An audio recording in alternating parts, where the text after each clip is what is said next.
In the day's other headlines, the Trump administration is suspending the processing of visa applications for citizens from 75 countries. That includes green cards, fiancé visas, and certain kinds of work visas.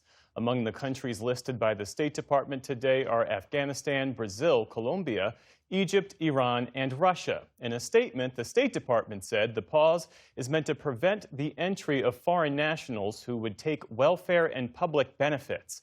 The new policy starts January 21st. It will not apply to those seeking non-immigrant visas or temporary tourist or business visas. Michigan Senator Elissa Slotkin says she is under federal investigation for her involvement in a video telling U.S. troops to resist illegal orders. The Iraq War veteran and former CIA analyst organized the November video in which she and 5 other Democratic lawmakers told military personnel not to follow orders if they are unlawful. President Trump and his aides have called that video seditious. In a video posted to social media today, Slotkin said the president is using the federal government to go after his critics. To be clear, this is the president's playbook. Truth doesn't matter, facts don't matter, and anyone who disagrees with him becomes an enemy, and he then weaponizes the federal government against them. It's legal intimidation and physical intimidation meant to get you to shut up.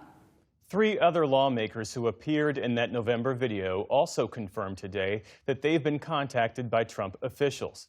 It comes just days after Arizona Senator Mark Kelly said he's suing the Pentagon over its efforts to punish him over his involvement. The U.S. Supreme Court today revived a Republican congressman's challenge to an Illinois law that allows mail-in ballots to be counted after Election Day. The case was not about the ballots themselves, but whether candidates like Congressman Mike Bost have the right to such challenges. The state had argued that allowing the suit would open the door to more election-related cases. The court also sided with police today in a case that would allow officers to enter a home without a warrant in emergencies. It stems from an incident in Montana involving an Army veteran who police feared was suicidal. In Thailand, at least 32 people were killed today when a construction crane collapsed onto a moving passenger train, causing it to derail.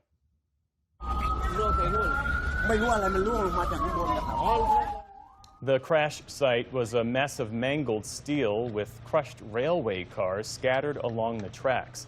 The enormous red crane was being used to construct an elevated section of a new high-speed rail project.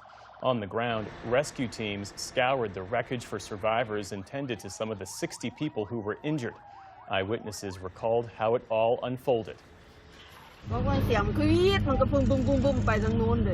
heard the noises screeching, and then bam, bam, bam. When the dust settled, I saw the top of the train carriage. I heard people shouting, "Save the children first." I saw them pulling many people out. Thailand's prime minister visited the scene after the crash and called for an investigation. Verizon says its engineers are working today to identify and solve a nationwide outage to its wireless data and voice services.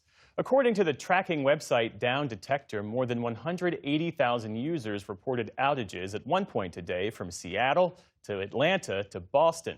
Many users reported showing 0 bars on their phone, or SOS, which indicates no connection except to make emergency calls. But New York emergency officials said the outage even affected some users trying to call 911.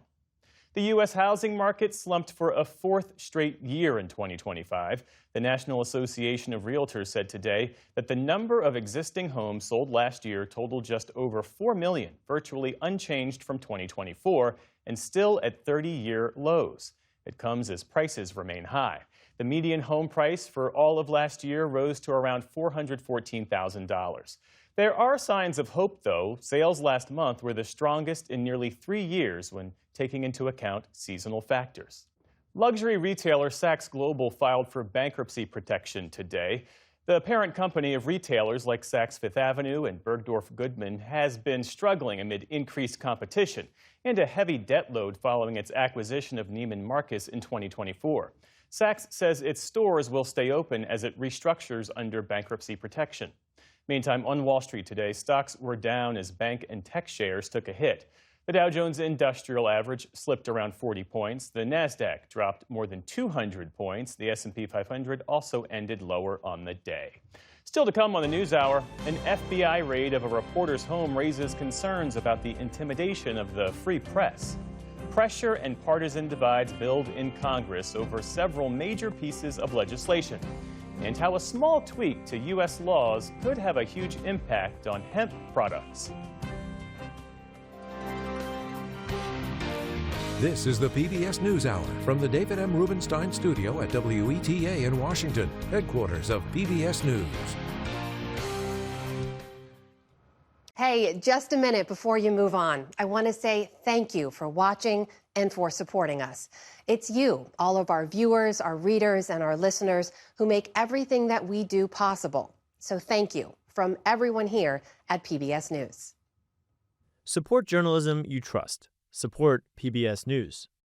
Donate now, or even better, start a monthly contribution today.